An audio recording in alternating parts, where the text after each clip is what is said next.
Hola, ¿qué tal? Muy buenas tardes a todos. Bienvenidos al video de hoy. Mi nombre es Moisés Pacheco Rivera, soy estudiante de Relaciones Públicas y Comunicación. Este video es el producto final de la materia Entorno Económico, en el cual consiste en hablar acerca de un tema, de un resumen de un tema de la materia, pero como a mí me gusta mucho esta materia, decidí hacer un enfoque en general de la economía de un mexicano. El tema se llama la economía de un mexicano. Empezamos. México, para contextualizar, empezamos. México es una república democrática federalista. Cabe mencionar que somos una de las potencias comerciales más grandes de Latinoamérica. Nuestra moneda es el peso mexicano, que frente al dólar, un dólar cuesta 21.91 pesos mexicanos. El Producto Interno Bruto se calcula el año en curso de 1.221 billones de dólares. Esto quiere decir que somos una de las potencias con muchos recursos económicos. Ya teniendo en cuenta el marco teórico de lo que es algunos datos sobre nuestro país, podemos ir al tema del salario mínimo. El salario mínimo se divide en dos, porque México se divide en dos sectores. La centralista en el centro del país y el sur, el salario mínimo se estima entre 123.2 pesos. Esto quiere decir que es el salario impuesto por el gobierno como cantidad mínima para subsistir. En la zona fronteriza, el salario mínimo se calcula en 185.5 pesos. Es mucho mayor al del centro, pero esto se debe a que la zona fronteriza colinda con Estados Unidos y algunos aspectos económicos. También un dato muy interesante es que el 45% de la población en México viven en pobreza. Este es un dato pues que es alarmante para ser una potencia económica. Eh, Continuamos con el tema de los salarios. Se entiende por salarios que son una remuneración económica por un trabajo realizado y que este salario es fijado por nuestro gobierno y debe percibir al menos cualquier persona por desempeñar un trabajo en una jornada laboral completa. En algunas partes y algunas opiniones de la gente, el salario mínimo o el salario normal no cumple a veces con las necesidades básicas debido a un factor muy común conocido como inflación. ¿Esto qué quiere decir? Que como se ve en la imagen, en un pequeño sector de la población que es la zona fronteriza, como lo platiqué previamente, el salario mínimo es aceptable porque pues prácticamente están al lado de Estados Unidos y la economía les funciona más de una mejor manera, y hay una connotación negativa que es en el caso de la zona centro a la zona sur, que son más personas las que viven ahí y son las que se afectan más. Por lo tanto tiene como que dos vertientes este tema de la inflación y salarios mínimos. Vamos a abordar el tema de la canasta básica. ¿Qué es la canasta básica? La canasta básica es básicamente como el conjunto de diversos alimentos expresado en cantidades para satisfacer las necesidades de una familia completa en promedio, como pues pollo, verduras, frutas y todo lo que pues, se conoce como alimentos, ¿no? Después vamos a abordarlo en el tema de la inflación. Aquí podemos ver en el dibujo como lo representé. La inflación es un aumento desordenado de los precios de la mayor parte que son bienes y servicios que se comercian en los mercados por un periodo de tiempo pues, establecido. Cuando hay inflación en la economía es muy difícil distribuir nuestros ingresos como familia. Es difícil ya planear un viaje, pagar nuestras deudas o invertir en algún negocio, ya que los precios que eran una referencia para asignar nuestro dinero se están distorsionados, cambian, ¿no?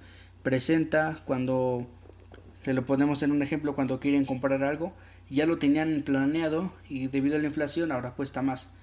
Esto pues es un factor que afecta en particular a la economía nacional. Como lo dibujé hace un momento, en un periodo de tiempo prolongado, aquí tenemos un ejemplo del 10 pesos.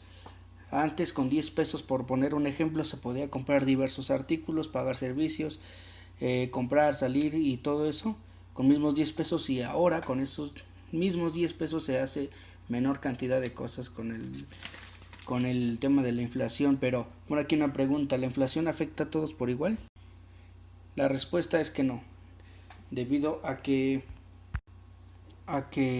dos sectores conocidos como micro y macroeconomía se ven muy relacionados aquí. A los microeconómicos les afecta porque si tú eres alguna persona que lleva los gastos de una casa, gastos de una empresa, te podrás dar cuenta de que hay unas mermas en los gastos y erogaciones que se hacen al día, y beneficia a los macroeconómicos, ya que ellos se ven en sus ganancias reflejadas. Pero hace rato acabo de mencionar dos conceptos, que es micro y macroeconomía. ¿Qué es esto? La microeconomía no es más que la parte que estudia el comportamiento de agentes individuales como los consumidores, pequeñas empresas, negocios locales, trabajadores, así como su interacción con los mercados, como una tiendita, desde la tiendita local de la esquina hasta el señor de las frutas, hasta una familia, contribuyen a la microeconomía.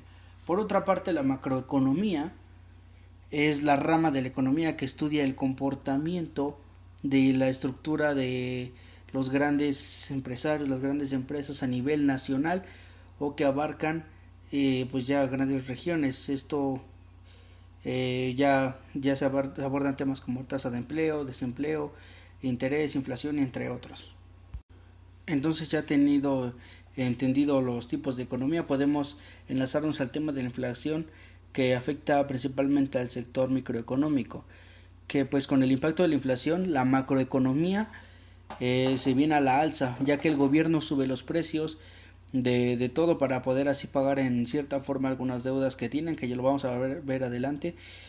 Y las grandes empresas se van a la alza porque la subida de los precios de lo que vendían estas empresas millonarias provoca que la gente prefiera consumir ahora con el precio que está, a esperarse a que suban los precios como se viene, porque entonces los precios serán más caros. Pues para mí eso es una barbaridad, ya teniendo en cuenta la economía que tiene el país, y todavía afectarlos de esta manera.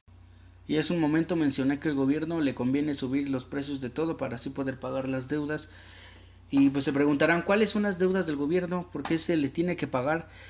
¿Por qué las tiene que pagar el pueblo con los mismos productos que compra y los mismos impuestos que paga? La respuesta está en un tema que nos enseñó la maestra, que se llama deuda pública. Que la deuda pública se entiende como el conjunto de deudas que mantiene el Estado o un país frente a empresas particulares u otros países. En este caso es lo que constituye una forma de obtener recursos financieros de México a Estados Unidos, materializándolo por comisiones o valores.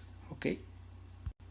Estados Unidos es nuestro principal proveedor de préstamos internos y externos contraídos por México para pues hacer como obras públicas, servicios y programas sociales, todo eso. Supuestamente para eso son los gastos, que en cierta parte sí van destinados a eso y en otra parte pues ya se sabe, ¿no?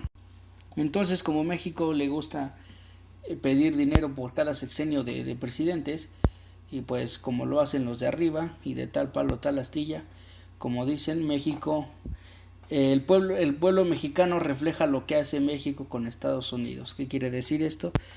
Que entonces es México, el gobierno mexicano hace convenios con el Estado, y el Estado hace el Banco de México, que el Banco de México es como si fuera Estados Unidos, pero ya dentro del país, y lo que hace es pedir créditos o préstamos para poder financiar algunas actividades de los mexicanos, y los pone al alcance de todos para que todos puedan pues tener la oportunidad de sacar un carro, como lo dibujé, de una casa, de poder hacer créditos.